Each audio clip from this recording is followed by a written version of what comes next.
Bismillahirrahmanirrahim. Assalamualaikum warahmatullahi wabarakatuh. Waalaikumsalam warahmatullahi wabarakatuh. Alhamdulillah wassalatu wassalamu ala Rasulillah wa ala alihi wa sahbihi wa man tabi'ahu wa mawalah. Subhanaka la ilma lana illa ma 'allamtana innaka antal alimul hakim. Rabbi shrah li sadri wa yassir li amri wahlul 'uqdatam min lisani yafqahu qawli. Yang saya hormati para asatiz, tokoh masyarakat, alim ulama, Sohibul bait, sohibul hajat, mudah-mudahan panjang umur, sehat badan, anaknya soleh solehah, jauhkan dari malapetaka, bencana dan musibah. Ibu-ibu semuanya tak dapat saya sebut satu persatu, insya Allah semuanya dimuliakan Allah Subhanahu wa Ta'ala. Sifat penghuni surga itu la khaufun alaihim wa la hum yahzanun. Dua. Yang pertama, la khaufun, tak ada rasa takut. Ibu, ada rasa takut? Ikhtilaf. Sebagian mengatakan ada, sebagian mengatakan ada.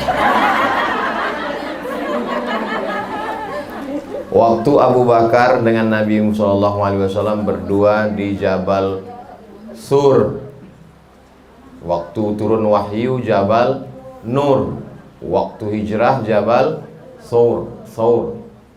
Beda titik aja tuh, satu Nur, satu Thawr. Waktu di Jabal Thawr itu Abu Bakar ketakutan. Kata Abu Bakar, kalaulah orang kafir musyrik itu melihat ke bawah, la abasarana, pasti mereka melihat kita, karena pintu gua itu di bawah. Orang kafir musyrik itu di atas gini mencari. Seandainya mereka melihat ke bawah, ya Muhammad sallallahu alaihi wasallam, ya Rasulullah, ya Nabi Allah, la abasarana, pasti mereka melihat kita. Sepakat semua ahli sejarah bahwa waktu itu Abu Bakar Siddiq ketakutan. Sudah berapa lamakah Abu Bakar belajar Islam waktu itu? 13 tahun. Hijrah itu kan setelah 13 tahun turun wahyu. Artinya apa? Kalau ibu hari ini merasa takut, itu udah tahu dah. Abu Bakar Siddiq yang 13 tahun belajar dengan Nabi saja ketakutan, apalagi kita kan? Itu namanya pembenaran. Jadi kalau ibu merasa takut, itu cemas, itu ngeri, itu galau, itu normal dan wajar. Abu Bakar Siddiq 13 tahun belajar Islam langsung dengan Nabi pun ada rasa takut. Tapi apa kata Nabi? Ma zannuka bisnaini fallahu salisuhuma. Kalau kau sangka kita di gua ini berdua, maka sesungguhnya ada yang ketiga. Siapa yang ketiga? Allah. Apa pelajaran dari cerita ini? Bahwa orang selama masih dibelah kulitnya, ada darah dan urat, berarti ada takutnya. Kecuali begitu dibuset keluar kabel. Saya tahu ibu-ibu ini ada rasa takut semua. Takut bapak itu dilarikan pelakor. Emang ketawa, tapi dalam hati janganlah ya Allah, janganlah ya Allah. Jadi ada rasa takut itu normal. Kenapa Ustadz judul siang ini Ustadz robah? Enggak, saya tak ada robah judul. Karena sekarang ini semua orang rasa takut. Sejak Covid ini takut. Takut di PHK, takut dirumahkan. Saya dulu ada sekian pegawai karyawan dirumahkan, menangis. Saya bilang, apa salahnya dirumahkan? Dirumahkan kan enak, nggak kerja. Dirumahkan itu artinya di PHK, Pak Ustadz. Itu artinya dirumahkan, dipotong. Ustadz Somad, pajak hotel 4 miliar di kota ini, kata pegawai ke saya. 4 miliar sebulan, Pak? Iya, Pak Ustadz. Sekarang tahu Ustadz berapa? Berapa? 125 juta dari 4 miliar. Berapa pegawai yang di PHK? Menangis itu karyawan mall, karena tak ada orang belanja. Oleh sebab itu ketakutan yang luar biasa. Maka kalau sudah ibu takut, ketakutan ibu ceritakan ke bapak itu, silap-silap tali jemuran itu naik ke atas. Nah, saya mau ibu-ibu ini ketika Abu Bakar takut, ada orang yang membangkitkan semangat dia untuk berani. Ma zannuka bisnaini, kalau kau sangka kita di sini berdua, maka ada yang ketiga, Allah. Dia menjadi kuat. Nanti ketika bapak tuh, aku takut ini, aku mau kena PHK, cuma anak kita, cuma anak ini, langsung ibu bilang, ma zannuka bisnaini, jangan kau sangka kita berdua. Banyak lagi orang susah macam kita juga. Jadi kuatkan dia. Sebab itu maka Nabi Shallallahu Alaihi Wasallam itu mengatakan bahwa wa minal isnaini abadu, kalau kamu berdua setan lari. Kalau kamu berdua setan lari. Kenapa? Karena ada di situ watawasau bil haq, menguatkan kebenaran. Ada Allah, jangan kau takut. Yakin dengan gaji, gaji putus. Yakin dengan harta warisan, habis sudah. Yakin dengan uang tunjangan, cuman ada uang tunjangan, gaji aja hilang. Maka keyakinan tentang dia. Itu makanya habis subuh itu kita kalau mau selamat sampai petang disuruh baca ayat kursi. Apa sebetulnya isi ayat kursi? Keyakinan bahwa ada Allah. Orang kalau sudah susah, galau, itu Allah itu hilang-hilang timbul. Kadang-kadang ada, kadang-kadang tidak. Ustaz kok tahu? Saya pernah merasakannya. Pulang dari Maroko, ijazah kiri LC, kanan MA, LCMA, lulusan luar negeri.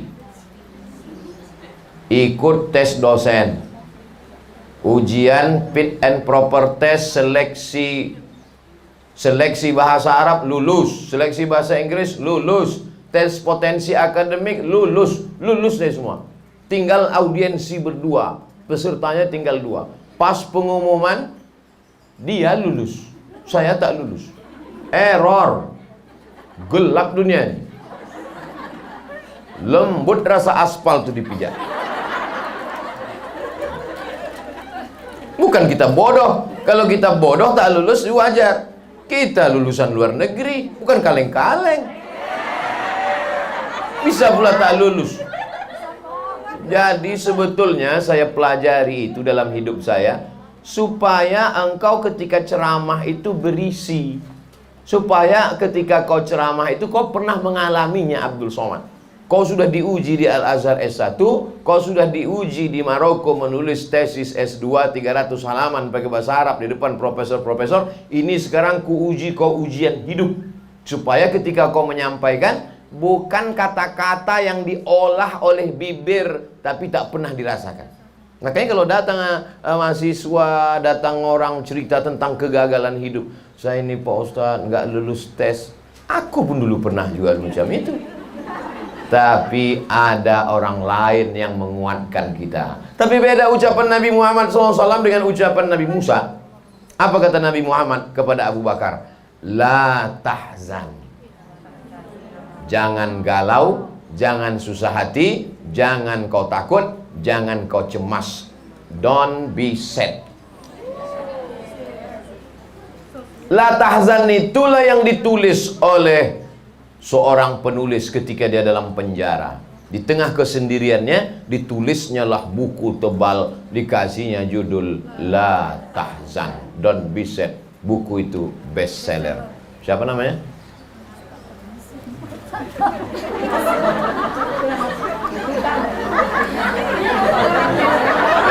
La Tahzan. Hah? Ayat Al-Qarni. Saya kadang-kadang nanya itu ngetes. Kalau ini memang tak ingat. Sebetulnya Allah mau ngasih tahu saya, ketika engkau cemas Abdul Somad waktu ceramah kau lupa, ada orang lain yang mengingatkan. Diingatkannya ayat Al-Qarni. Dia mengingatkan nggak kuat kali, karena kalau kuat terekam di situ nampak kali bodoh Ustadz itu. Masa nama ayat Al-Qarni pun kau tak ingat. Tadi bukan main sombongnya, bukan kaleng-kaleng. Ternyata ayat Al-Qarni pun kau tak ingat katanya. Ustadz itu kalau dia salah, tegurannya langsung cash and carry.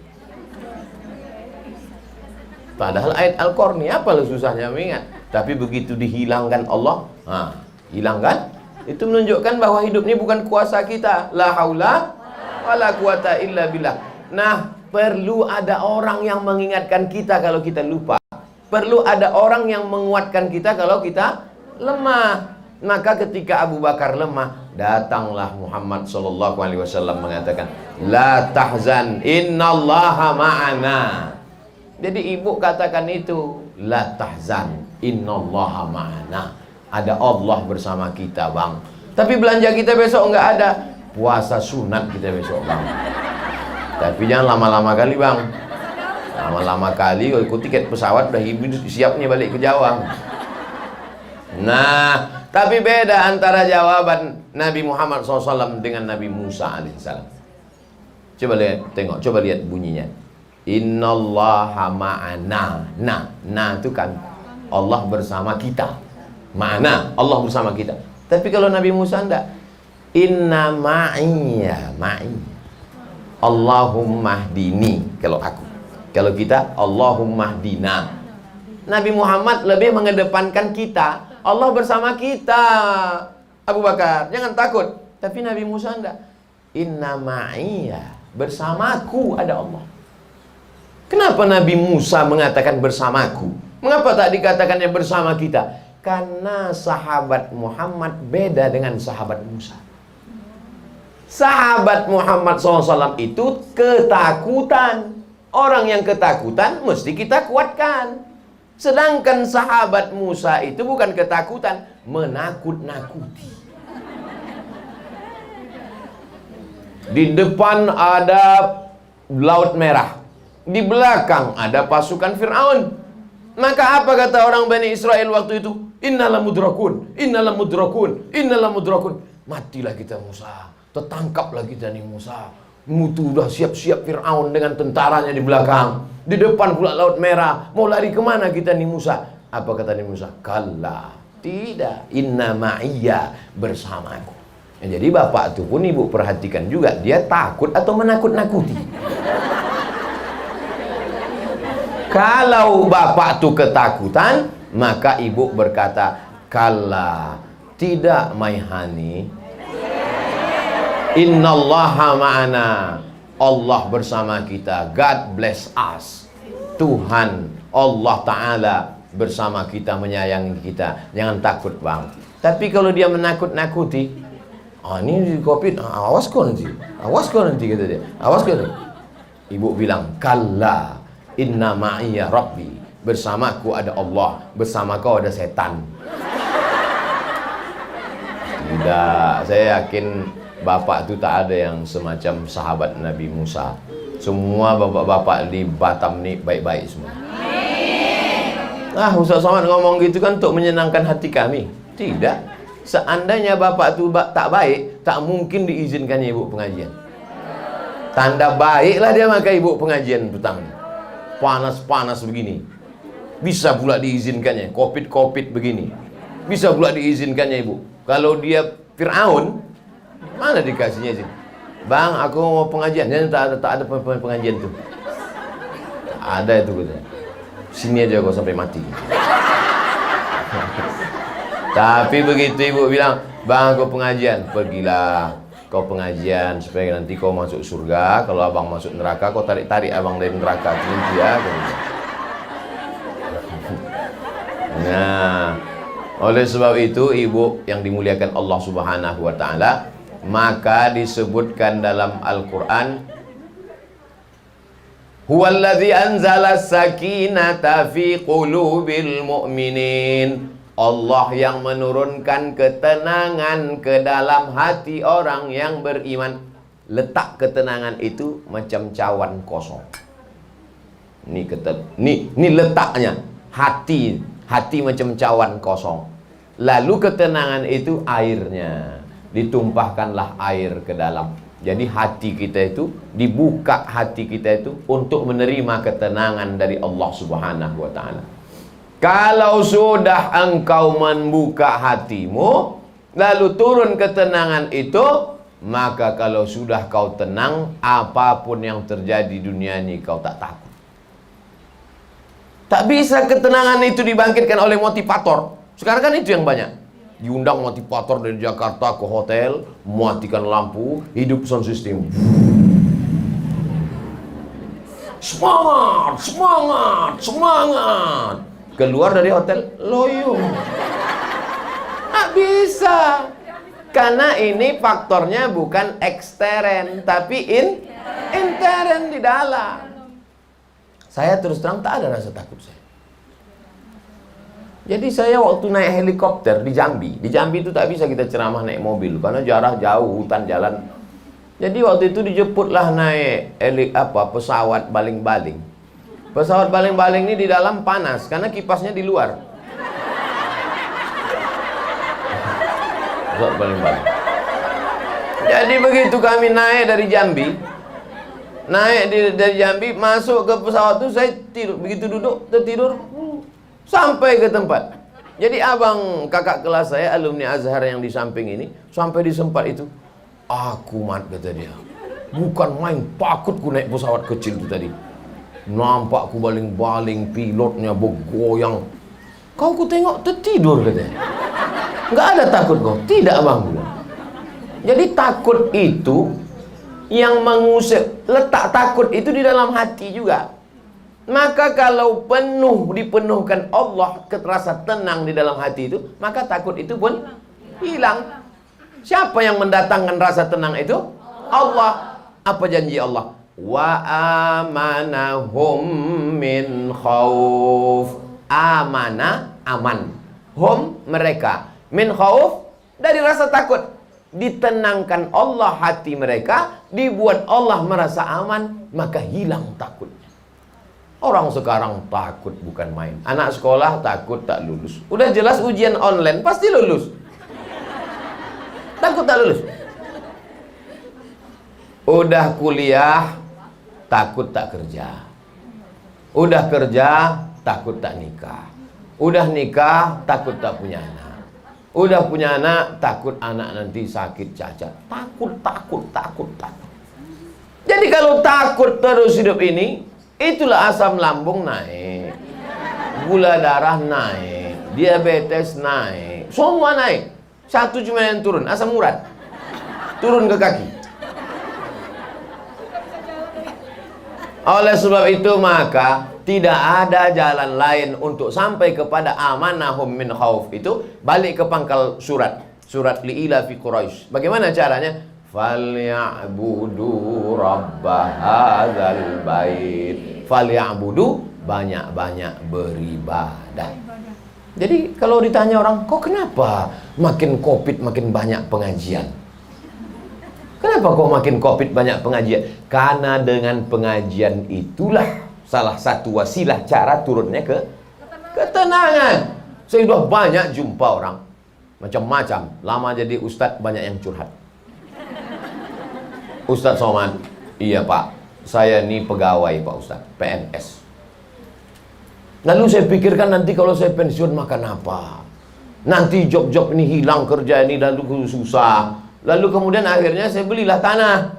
Saya beli tanah, lalu kemudian pelan-pelan tabung, uang SPPD, uang tunjang, uang sipak, uang sikut, uang sundul, uang segala uang itu saya belikan tanah. Beli tanah sepetak, beli tanah 2 petak, beli tanah 3 petak, beli bibit sawit, tanam sawit, semprot, jenguk, tengok, pupuk, meruning, potong pelepah, hilangkan rumput. Akhirnya Pak Ustadz buah pasir. Begitu mau dipanen, dipanen orang.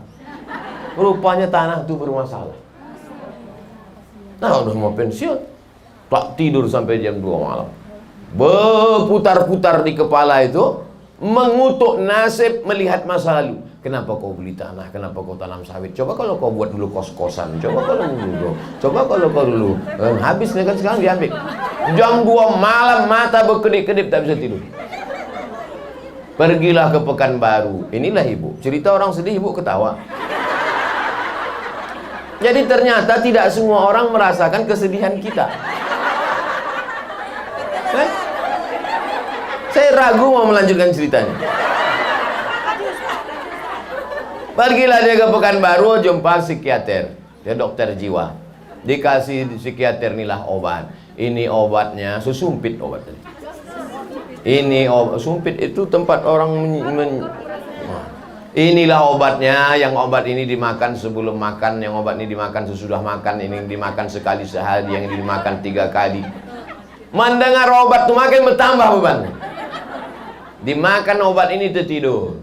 Begitu udah terbangun, berputar lagi di kepala tadi. Kenapa kau beli tanah? Kenapa ini? Kenapa kau habislah duit kau tuh? Bagus kau kawin sekali lagi kemarin. Kata setan itu bukan kata setan. Setan itu jual macam-macam berbisik dia. Yang itu tak ada dari bapak, tambahan dari saya. Untuk mancing-mancing ibu aja. Akhirnya adalah anak dia kuliah di Universitas Riau di Pekanbaru. Anak dia ini selalu ikut kajian saya subuh Sabtu, kajian hadis di Akramun Nas, Unri Goba. Ya, ada pengajian ustadz di situ. Begitu saya dengar pengajian ustadz, hilang yang berbisik-bisik itu. Lalu kemudian datang saya setiap Sabtu Pak Ustadz. Dia jauh dari Indragiri Hulu, 3 jam naik mobil. Tapi demi hilang ini bisikan-bisikan di kepala ini, kupaksa-paksakan datang Pak Ustadz. Akhirnya aku ikuti pengajian Ustadz setiap Sabtu, hilang dan sehat aku sekarang Pak Ustadz. Pulang dia ke kampung, lama udah ceritanya. Pulang dia ke kampung, dia menjadi aktif, dihidupkannya masjid. Saya diundang ke kampung itu acara lomba rebana ibu-ibu. Semangat dia, balik lagi ke masjid. Disitulah baru saya paham, ternyata ceramah itu menghilangkan susah hati orang, menghilangkan rasa takut orang. Dulu saya ceramah tak tahu saya efeknya itu. Tahu saya ceramah itu ya ceramah aja. Ceramah saya, habis itu tanya jawab, selesai. Dulu gitu, ceramah tanya jawab selesai. Sekarang ceramah tanya jawab, foto-foto pula. Barulah saya paham, rupanya ceramah itu salah satunya adalah mengusir. Setelah saya baca dalilnya, memang ada dalam hadis. Majtama'a qaumun, sekelompok orang berkumpul. Yatsluna kitab Allah, membaca ayat-ayat Allah, membaca hadis-hadis Rasulullah SAW, bersolawat dia. Berkumpul, membaca ayat-ayat Allah, membaca hadis-hadis Rasulullah, bersolawat. Wa yatadarasunahu fima bainahum, mengkaji isinya. 3 yang kau lakukan, 4 dibalas Allah. Nazalat alaihimus sakinah. Nah, ini dia. Saya sudah lama tahu hadisnya, tapi nyata langsung dialami orang baru setelah jadi ustaz. Nazalat alaihimus sakinah, diturunkan Allah ketenangan ke dalam hatinya. Hafat bihimul malaika, turun malaikat. Kalau udah turun malaikat, setan-setan kabur lagi. Begitu setan nengok ada malaikat, cabut kita, gawat ini kata dia. Ghasyiyat bihimur rahmah, diliputi Allah dengan rahmat dan kasih sayangnya. Wa zakarahumullahu fiman indah, dibanggakan Allah Ta'ala kepada para malaikat. Salah satu menurunkan ketenangan ke dalam hati adalah dengan pengajian. Jadi kalau sudah ibu ini tenang, pulang dia ke rumah, bapak itu pun bisa ditenangkannya. Anjing herder aja tenang, apalagi bapak tuh. Seorang koruptor didudukkan di kursi terdakwa. Ketika ditanya oleh hakim, makan kau sikit, badan kau bukan gemuk besar, pakaian kau pun biasa saja, mobil kau pun biasa saja, kenapa sampai kau korupsi sebanyak ini? Mengakulah dia di situ. Biniku minta belikan gelang sebesar, minta kaki. Banyak orang tak setuju dengan cerita ini karena seolah-olah di situ perempuan dipojokkan. Iya kan? Apa laki-laki masuk penjara gara-gara perempuan? Tapi ini fakta, bukan fiktif. Memang bapak itu tak terlalu banyak keinginannya. Dia mau minum teh manis tak bisa, kena diabetes mellitus. Mau makan rendang kambing tak bisa, kolesterol karena sudah kena banyaklah penyakit-penyakit. Jadi kenapa dia tetap korupsi? Karena keinginan. Tapi kalau udah ibu itu mengaji, macam ibu-ibu inilah, mana banyak kali keinginannya kan? Ibu-ibu ini tak ada. Ibu-ibu ini sudah selesai dengan urusan dunianya. Tak mau dia cincin besar, tak mau dia rantai. Untuk apa ibu lah rantai? Bukan bisa ditengok orang. Jilbabnya panjang. Orang yang pakai rantai itu kan jilbab dililitkan di leher sini. 3 kali lilit. 3 kali lilit. Baru rantai itu dipasang di luar lilitannya. Kalau jilbabnya panjang mana nampak orang? Mau pakai gelang, tangan tertutup. Ibu-ibu ini udah selesai dengan dunia ini. Mendengar aminnya belum lagi nampaknya ini. Oleh sebab itu ibu-ibu ini kalaupun dia aktif jualan online, kalaupun dia aktif beraktivitas, sesungguhnya yang mau dicarinya adalah menyekolahkan anak yatim, fakir miskin, bagaimana sedekah beras. Jadi dia sudah berpikir akhirat oriented. Inilah yang menyebabkan turunnya ketenangan itu dari Allah Subhanahu wa ta'ala. Jadi bapak-bapak di rumah adalah bapak-bapak yang beruntung, Pak. Beruntung. Jangan kau cari satu lagi, Pak. Udah aku pesankan udah. Insya Allah garansi aman. Garansi saya ini kalau untuk Batam biasanya bertahan 6 bulan. Jadwal saya kan setiap 6 bulan. Nanti kalau dia udah agak-agak berubah bapak tuh tenang. Saya 6 bulan lagi datang. Nantikan, jangan kemana-mana setelah yang berikut ini. Oleh sebab itu, ini yang pertama adalah bagaimana menghilangkan rasa takut. Datanglah orang yang sedang kena penyakit takut, menjumpai Imam Al-Hasan Al-Basri. Imam Al-Hasan Al-Basri tinggalnya di Basrah, Irak. Aku takut, wahai Imam Al-Hasan Al-Basri. Aku takut kena penyakit, takut susah, takut mati, takut miskin, takut itu, takut ini, takut itu.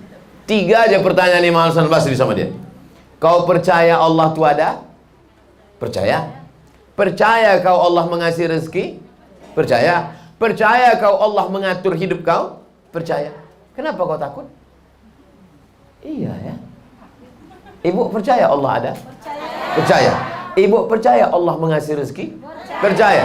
Ibu percaya bahwa Allah mengatur hidup kita? Kenapa takut? Apa yang ditakutkan? Makanya nanti begitu pulang. Cuman yang jadi masalah hati manusia ini berbolak-balik. Di sini bukan main. Percaya. Percaya. Begitu balik ke rumah. Gimana?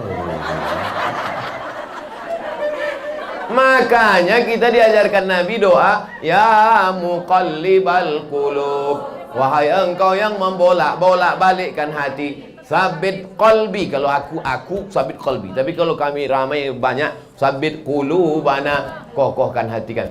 Pak Ustadz, saya ini tak pernah belajar bahasa Arab, Pak Ustadz, jadi tak tahu saya qalbi dengan qulubana. Pakai bahasa kita aja. Ya Allah, kokohkan hatiku ini, ya Allah. Berdoa itu tak mesti bahasa Arab. Saya sampai sekarang doa pakai bahasa Indonesia. Yang Arab, ya Allah, kami mau ke Batam, jangan sampai nanti kami kena COVID, jangan sampai kan. Tuh Ustaz takut juga buktinya. Kita ini tetap ada ikhtiar dan usaha. Pakai masker, ini pakai. Ini untuk menunjukkan kita ikut protokol kesehatan. Bisa aja saya kantong nih. Tapi kenapa saya pakai? Supaya haters itu tak ada alasan untuk membuli saya. Saya pakai. Pakai masker bukan di dagu, di mulut. Pakai di mulut. Saya sekali ya. Anak jelas. Itu gunanya.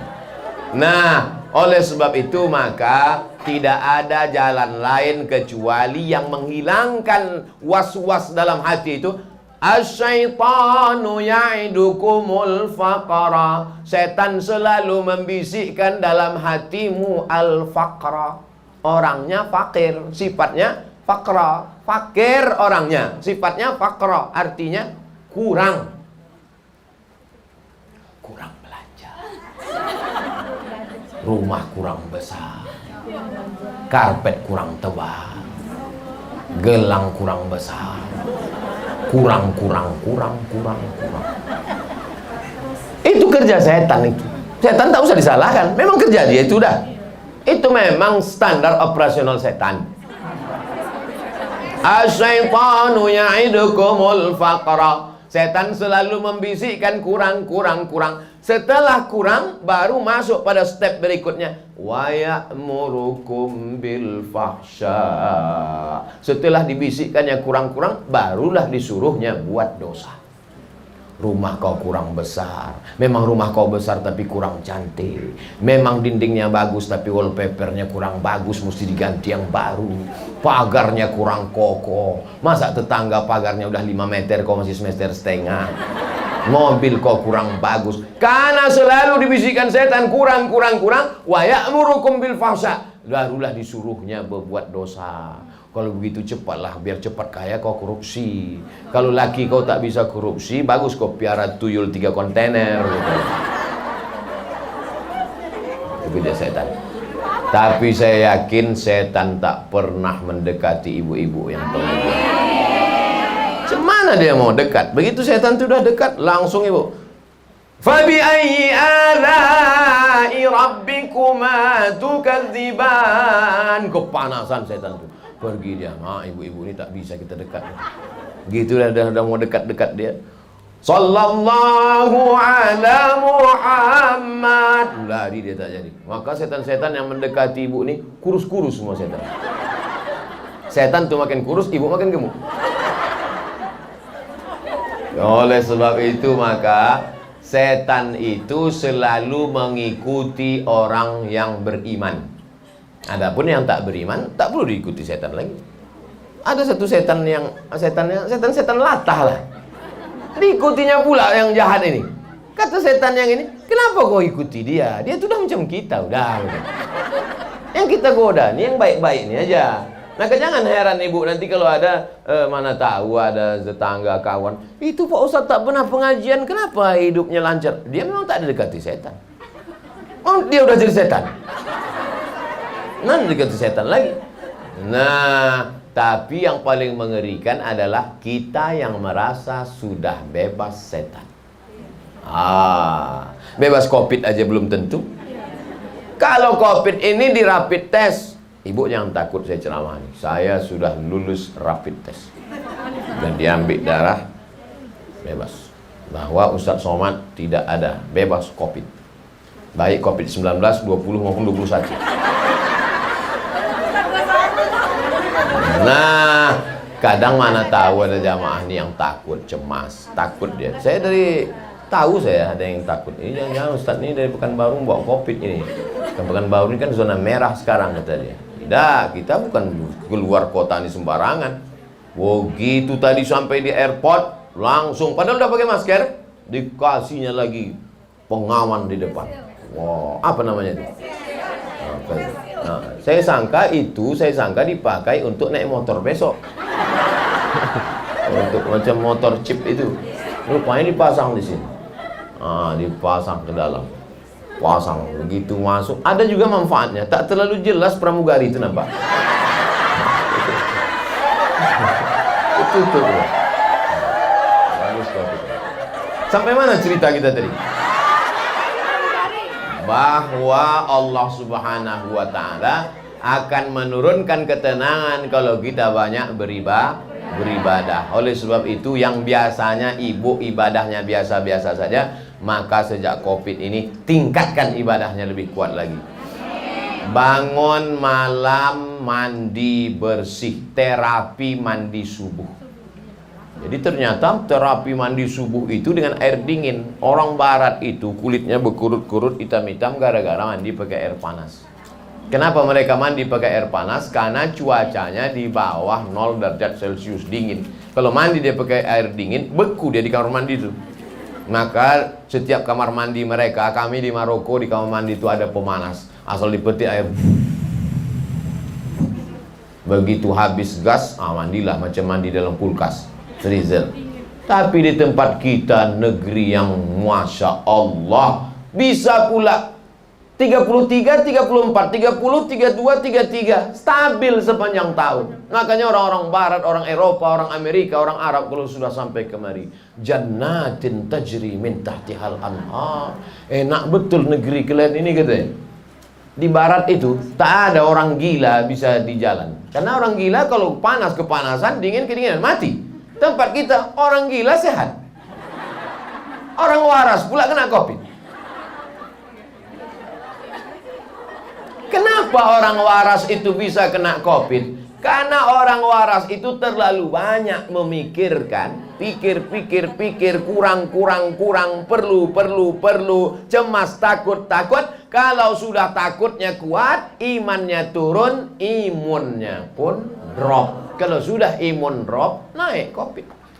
Simple, logis. Tapi kalau imannya kuat, imunnya kuat, pagi pengajian, siang pengajian, malam pengajian. Mau tidur malam, setel pengajian.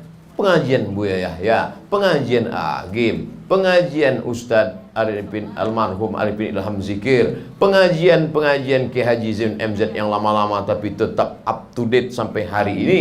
Pengajian lagi dari UAH Ustadz Adi Hidayat. Kami Pak Ustadz pengajian itu semua kami ikuti. Agim kami ikuti, Ustadz Adi Hidayat kami ikuti, Gus Bahak kami ikuti, kata dia. Saya menunggu kapan lah disebutnya nama saya nih. Nah, oleh sebab itu maka ibadah banyak. Tapi kalau bisa tidur jangan terlalu lama karena payah bangun subuh. Nabi itu kenapa begitu mudahnya dia bangun sepertiga malam? Jadi kalau kita hitung Isya itu jam 8, Isya jam 8, 9, 10, 11, 12, 1, 2, 3, 4, 5 9 dibagi 3 9, 10, 11, 12. Jadi sepertiga malam tuh 1, 2 1, 2, 3. Afdolnya di situ, afdol. Tapi jangan gara-gara mau mengejar afdol lalu tak bangun malam sama sekali. Jadi kenapa Nabi itu mudah bangun jam 2? Karena dia tidurnya habis Isya. Habis Isya dia tidur 9, 10, 11, 12, 1, 2 dia bangun. Kita tidak, tidur jam 1. Habis itu minum kopi pula. Subuh pun jam 6.30.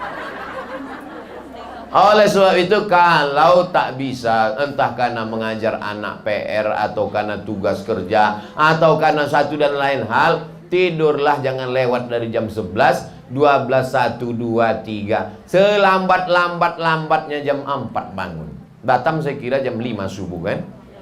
Jam 5. Jadi kalau jam 4 bangun mandi itu masih sempat pertama sholat sunat wudhu, sholat sunat taubat, sholat sunat hajat, sholat sunat tahajud 8 rakaat, sholat sunat witir. Habis itu duduk baca Yasin.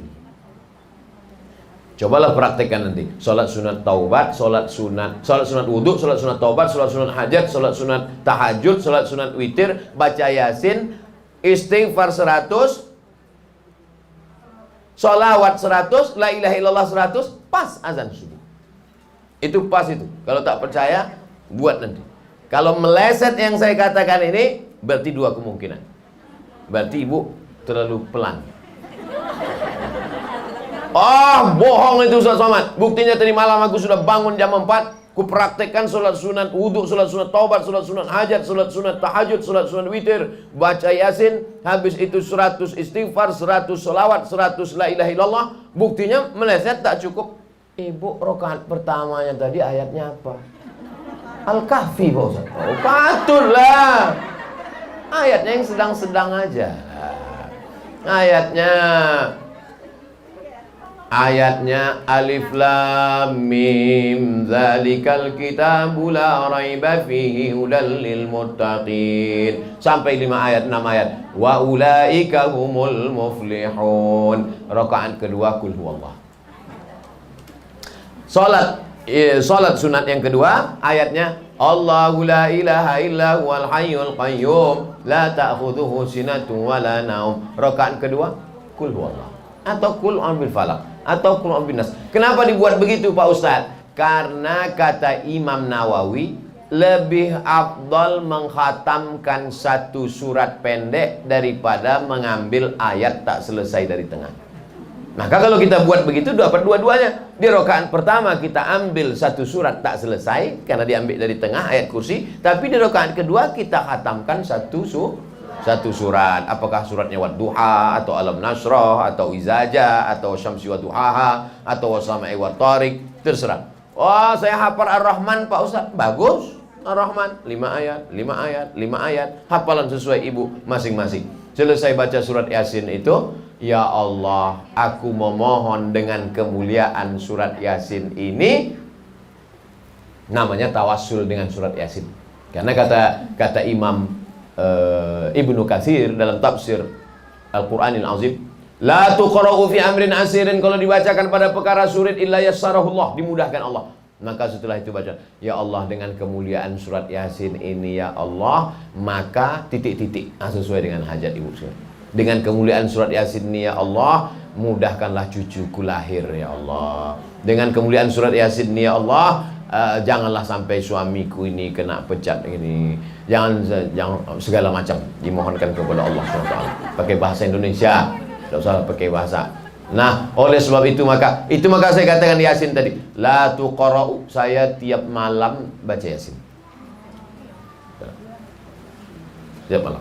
La tuqra'u fi amrin asirin illa yasarullah. Man qara'a Yasin fi lailatin, siapa yang baca surat Yasin pada suatu malam, asbaha maghfuran lah, waktu subuhnya dia sudah diampunkan Allah. Kalau masih ada waktu juga setelah sholat sunat tadi, ada waktu juga, wabil asharihum yastaghfirun, lebih banyak, afdal banyak beristighfar. Allah berjanji, wa ma kana Allahu liyu'adzibahum wa anta fihim wa ma kana Allahu mu'adzibahum wa hum yastaghfirun. Allah tak akan menurunkan azab selama dia mau beristighfar.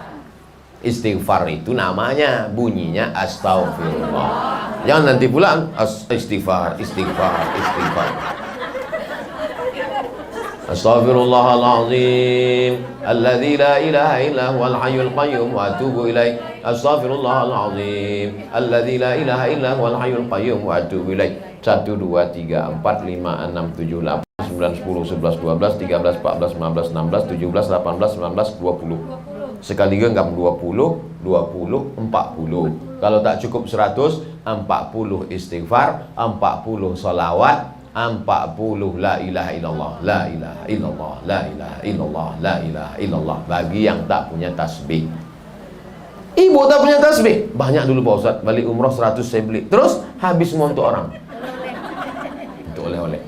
Tak apa-apa, pakai tangan aja. Ya. 20, 20, pas 100. Cuman kadang kalau tangan ini udah yang keberapa udah nih ya. Bagus juga yang punya tasbih yang diletakkan di panjang. Cuman kadang kalau itu orang terlalu terpancing untuk cepat-cepat. Macam makan goreng kena panas.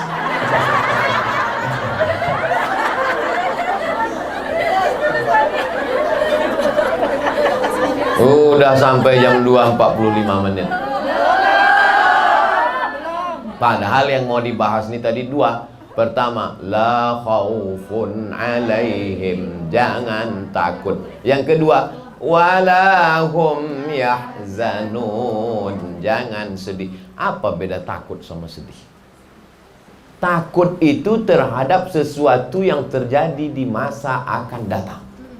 Itu takut. Takut kena pecat, takut tak lulus, takut tak dapat rumah, takut tak dapat pensiun, takut tak dapat warisan, takut itu terjadi di masa akan datang. Belum terjadi dia. Kalau sedih terhadap masa lalu. Sedih tak jadi nikah dengan mantan SMP dulu, rupanya sekarang dia udah jadi direktur. Sedih terhadap masa lalu. Sedih itu terhadap sesuatu yang sudah terjadi di masa lalu. Kira-kira kalau kita menangis darah, balik lagi yang lalu. Lalu kenapa disedihkan? Untuk apa disedihkan? Maka jangan terlalu banyak menengok kaca spion sampai lupa menengok kaca depan. Mana yang lebih besar, kaca depan apa kaca spion? Kalau perlu patahkan kaca spion. Tapi jangan, kita kan mau mundur juga. Oleh sebab itu maka sekali-sekali aja tengok. Ibu kalau naik motor, lebih banyak nengok ke depan atau nengok kaca spion? Kalau terlalu banyak nengok kaca spion, nabrak lampu merah, tangkap polisi lah. Oleh sebab itu, tatap masa depan. Tulis nanti depan motor tuh, tatap masa depan. Balikkan spion ke depan.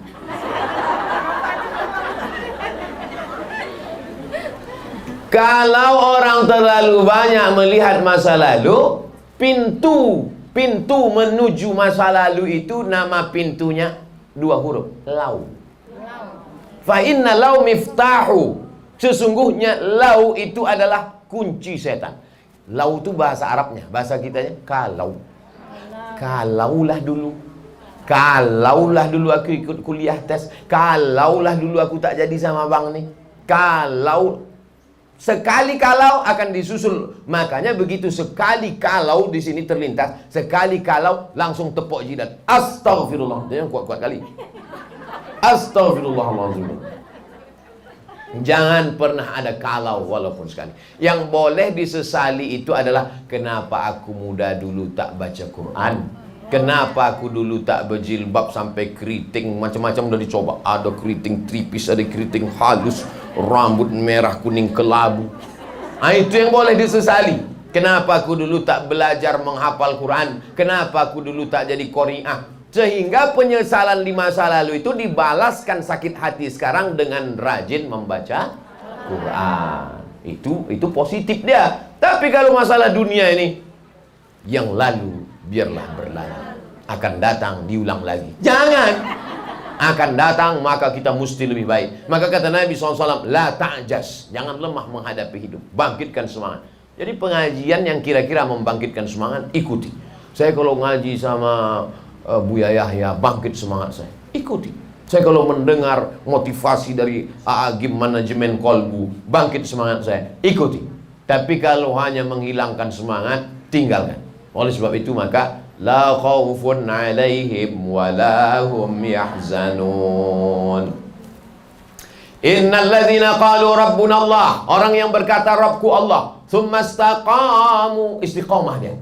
Setelah dia ikut pengajian, apa nama komunitas ibu nih?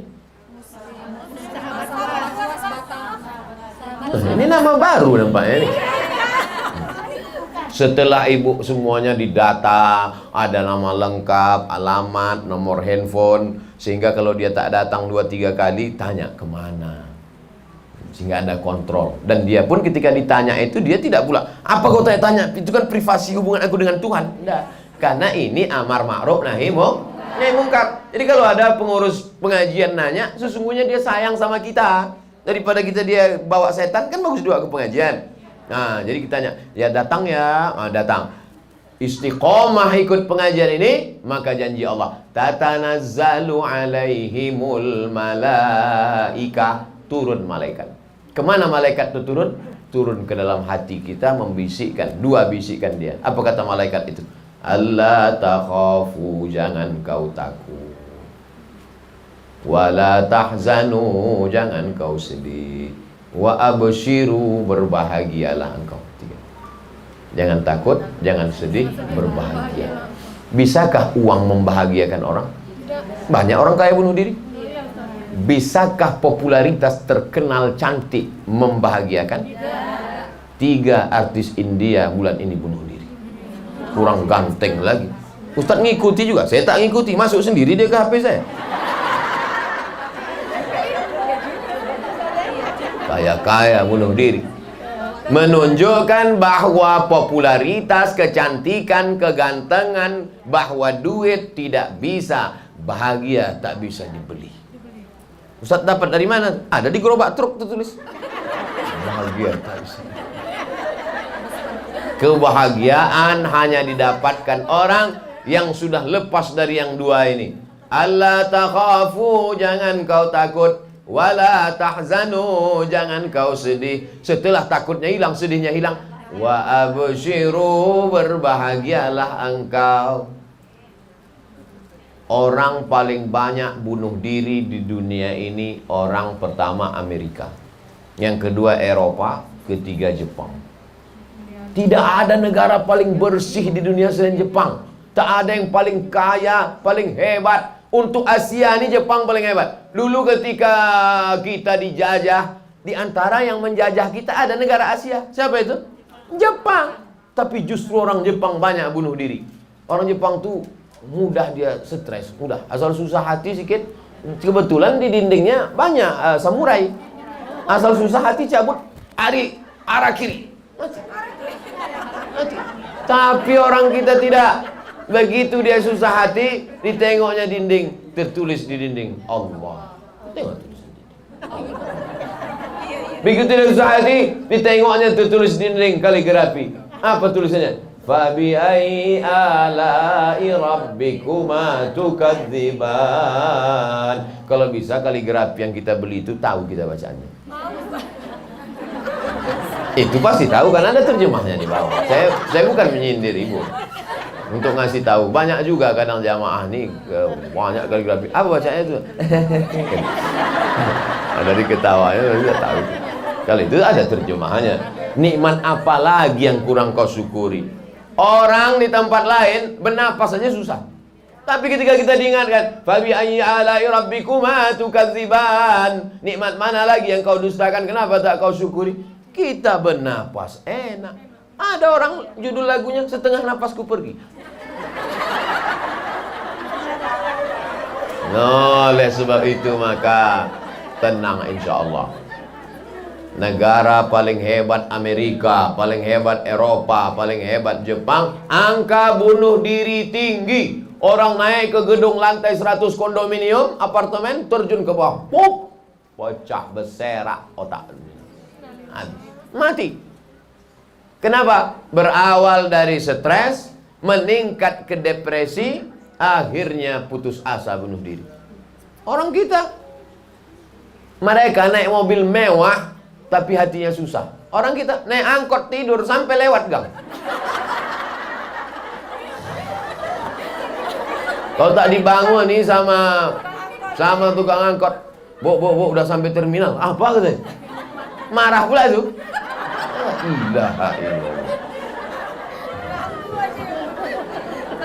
Habis waktu kita. Sekarang kita jawab pertanyaan. Intinya adalah ibu baru bisa membantu bapak mengatasi di masalah COVID ini kalau di hati ibu sudah hilang rasa takut dan rasa sedih. Ketika ibu bahagia, belum ibu bercakap, baru ibu tatapan mata ibu aja, belum ibu bercakap, maka bapak itu sudah kuat menghadapi COVID ini. Balik ibu pengajian, belum lagi ibu bercakap, belum buka cadar, baru kedip-kedip aja, kuat bapak itu. Orang yang bahagia itu ada auranya. Ibu-ibu memancarkan aura, memancarkan rahmat. Bahasa orang sekarang aura, sebetulnya rahmat yang diberikan Allah menyebarnya. Iza quri'al Quran, kalau dibacakan Quran fastami'u lahu, dengar baik-baik, wa ansitu, diam, la'allakum turhamun. Rahmat itulah dia. Banyak zikir, banyak salawat, ada rahmat. Rahmat itu menyebar. Rahmat dari ibu, rahmat dari ibu, rahmat dari ibu. Maka berkumpul rahmat Allah. Kita ini masuk surga kenapa? Karena rahmat Allah, bukan karena amal kita. Tak ada hadis menyebut orang masuk la yudkhilal jannata ahadakum amaluhu. Kamu masuk surga bukan karena amalmu, karena rahmat Allah. Jadi untuk apalah kita bangun malam, mandi bersih, sholat sunat wudu, sholat sunat taubat, sholat sunat hajat, sholat tahajud, untuk mendapatkan rahmat Allah. Tapi pas saya berdoa, semoga kita dapat rahmat Allah, semua mengatakan amin. Ada satu ibu-ibu diam aja dia. Ibu kenapa diam? Rupanya nama lakinya Pak Rahmat. Dia udah dapat gitu deh. Ayah wahai hati. Nanti kita akan baca doa arwah di ujung.